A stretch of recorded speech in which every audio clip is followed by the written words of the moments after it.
कराची हलवा जितनी ही ये recipe famous है उतनी ही सवालों से भरी हुई है। क्योंकि कई बार जब हम ये बनाने लगते हैं तो 10 में से 8 बार तो ये सही से बन नहीं पाती है या फिर बन तो जाती है लेकिन हमें मनचाहा रिजल्ट नहीं मिलता है। तो फिर इसके बारे में हमारे मन में कई तरह के सवाल उठते हैं कि हमने क्या मिस्टेक कर ली जिससे सही नहीं बन पाता है, और आप जान पाएंगे कि क्या मिस्टेक रह जाती है।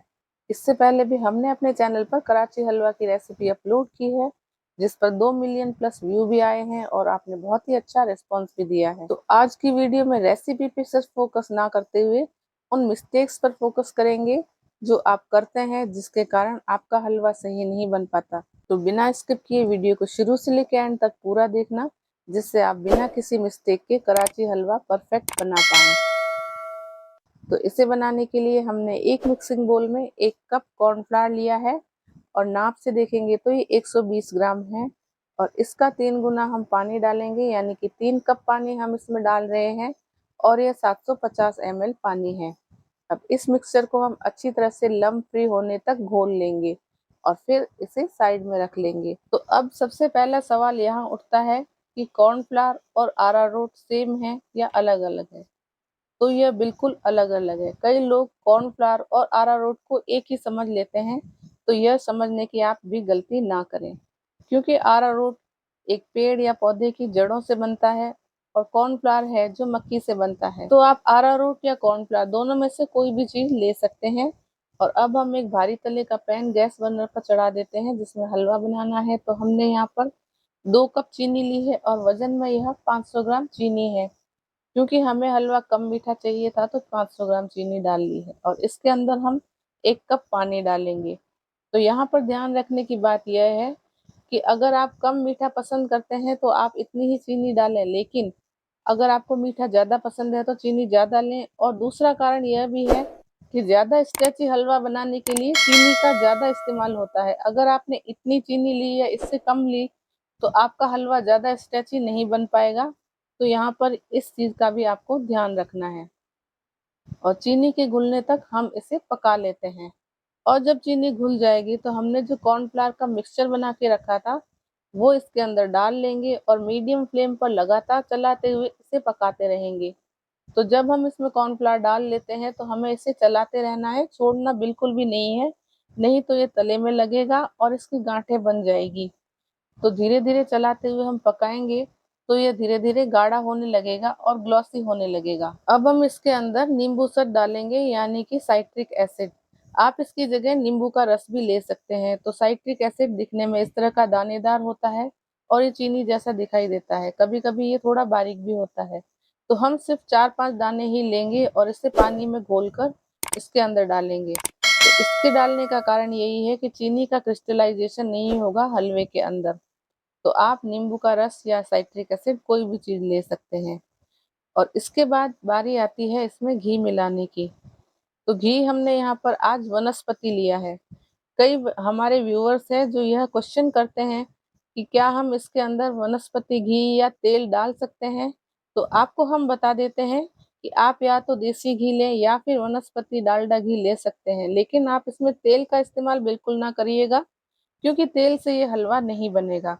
तो आज आपके सवालों के जवाब के कारण ही हमने इसके अंदर डालडा या वनस्पति घी का इस्तेमाल किया है। तो 100 ग्राम घी लिया है इसमें, तो हम एक एक चम्मच करके धीरे धीरे इसमें डालेंगे। तो 1 चम्मच हम पहले डाल देंगे और फिर थोड़ी देर रुकेंगे जब तक कि वह घी सारा इसके अंदर घुल मिल नहीं जाता है, तब तक हम दूसरा घी नहीं डालेंगे। अब दूसरी तरफ हम एक ट्रे को ग्रीस करेंगे जिसके अंदर हलवा सेट करना है। आप कोई भी थाली या कांच का बोल या फिर इस तरह का केक का कोई भी टिन या मोल्ड ले सकते हैं। तो हमने केक मोल्ड लिया है और घी से इसे ग्रीस करके साइड में रख लिया है। अब इसके अंदर हम 1 टेबल स्पून घी फिर से डाल लेंगे और लगातार चलाते हुए इसे पकाएंगे। और घी जब तक इसके अंदर पूरा रिल मिल नहीं जाता, यह अपने आप में सौंफ नहीं लेता, तब तक हम दोबारा घी नहीं डालेंगे। तो टोटल हमने यहाँ पर 100 ग्राम यानी कि हाफ कप घी का इस्तेमाल किया है और उसे हम बैचेज में ही डालेंगे और हलवे को चलाते हुए पकाते रहेंगे। तो आप एक साथ घी मत डालिएगा। और अब इसके अंदर हमने फ्रेशली इलायची कूट कर डाल ली और हमने यहाँ पर इलायची का फ्लेवर इसमें डाला है। आप चाहें तो इसके अंदर रोज फ्लेवर या फिर चॉकलेट फ्लेवर कोई भी दे सकते हैं, ये आपकी चॉइस है। और अब हमने यहाँ पर कुछ ड्राई फ्रूट्स लिए हैं, तो काजू और बादाम हमने लिए हैं। आप कोई भी मनपसंद ड्राई फ्रूट्स ले सकते हैं। और साथ ही हमने यहाँ पर खसखस भी ली है। तो कराची हलवे में खसखस का इस्तेमाल किया जाता है, जिससे जब हम ये खाते हैं तो मुंह में अच्छा क्रंच आता है और यह दिखने में भी बहुत सुंदर लगती है। इस तरह से हलवे को पकाते हुए हमने इसके अंदर बैचेज में घी भी सारा डाल लिया है। और अब हम इसके अंदर कलर मिला लेंगे। तो यहाँ पर हमने पिंक कलर का इस्तेमाल किया है। रसबेरी रेड कलर जो आता है पाउडर वाला, वही इस्तेमाल किया है। आप कोई भी एडिबल फूड कलर इसमें डाल सकते हैं, चाहे तो जेल कलर या लिक्विड कलर भी डाल सकते हैं, और अपना मनपसंद कोई भी कलर इसमें डाल सकते हैं जो आपको अच्छा लगे। लेकिन आमतौर पर हरा, गुलाबी और ऑरेंज या फिर चॉकलेटी इसी तरह का कराची हलवा मार्केट में मिलता है। तो आज हमने इस तरह का रसबेरी रेड कलर इस्तेमाल किया है। और इस तरह से जब हम हलवे को लगातार चलाते हुए पकाते रहेंगे तो ये अपने आप ही पैन को छोड़ने लगेगा और इसके अंदर से घी भी रिलीज होने लगेगा। तो धीरे धीरे इसमें से भी घी रिलीज हो रहा है और आप देख पा रहे हैं कि किस तरह से यह पैन को भी छोड़ने लगा है। तो इस तरह से लगातार चलाते हुए पकाते पकाते हमें तकरीबन 1 घंटा हो चुका है। अब हमने इसके अंदर चॉप किए हुए ड्राई फ्रूट्स मिला लिए हैं। तो जितने ज्यादा ड्राई फ्रूट्स कराची हलवे में होते हैं उतना ही ज्यादा ये टेस्टी लगता है। आप अपनी पसंद के कई भी ड्राई फ्रूट्स डाल सकते हैं। अब इसे 5-7 मिनट के लिए और पका लेंगे। और लगभग 1 घंटा 15 मिनट हो चुके हैं इसे पकाते हुए। और अब हम इसकी कंसिस्टेंसी चेक कर लेते हैं। तो हम इसका थोड़ा सा पोर्शन ले लेंगे और उसे थोड़ा ठंडा होने देंगे और फिर उसे इस तरह से खींच कर देखेंगे। तो ये जितना लचीला उस वक्त लगेगा उतना ही बाद में भी यह रहेगा। तो इसी से आप जान पाएंगे कि आपका हलवा कितना लचीला बनने वाला है।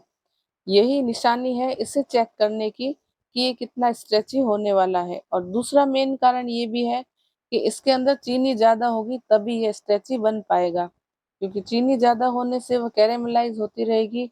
और आपने देखा होगा कि सोन पापड़ी बनाते वक्त किस तरह से चीनी को कैरेमलाइज करके उसे रबर की तरह खींच खींच कर लंबा किया जाता है और उसके अंदर खिंचाव आता है। तो ठीक उसी तरह से ज्यादा चीनी होने पर ही इसमें खिंचाव आएगा। अब जब तक कि ये स्ट्रेचीनेस वाला हमें रिजल्ट नहीं मिलता तब तक हमें इसे पकाते रहना है।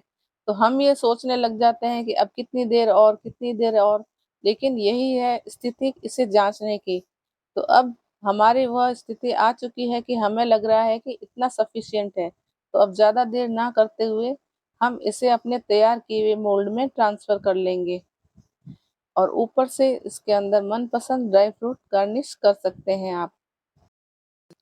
अब इस तैयार हलवे को हम सेट होने के लिए तकरीबन 1 घंटे के लिए साइड में रख लेंगे।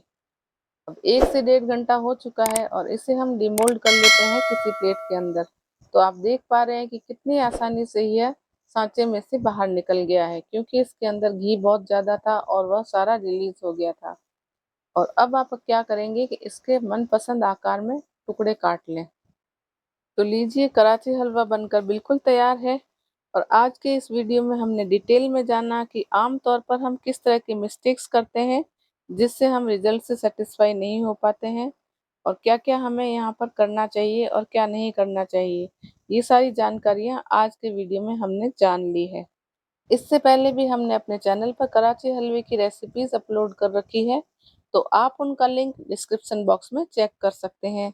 और इस रेसिपी वीडियो को फॉलो कर कर आप भी सही तरह से कराची हलवा बना सकते हैं।